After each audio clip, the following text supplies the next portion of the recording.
as vereadoras e vereadores que registrem seus votos. Como vota Gladys Frisso? Eu voto sim, senhor presidente. Gladys Frisso vota sim. Vereador Meneguzzi vota sim. Alberto vota sim. Vereador Lucas vota sim. Lucas Estela Caranhato vota sim. Estela Balardim vota sim. Lucas Dil vota sim. Lucas Dil vota sim. Camires vota sim. Juliano Valim vota sim. Professor Zanquim, como vota? Vota sim, professor Zanquim.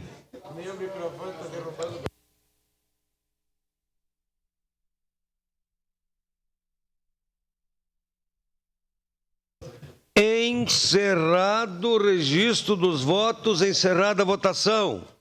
Requerimento número 64/2023 foi aprovado por unanimidade com ausências: Bortola, Rafael Bueno, Rose Frigeri e Scalco. E em representação, Velocino, o ex.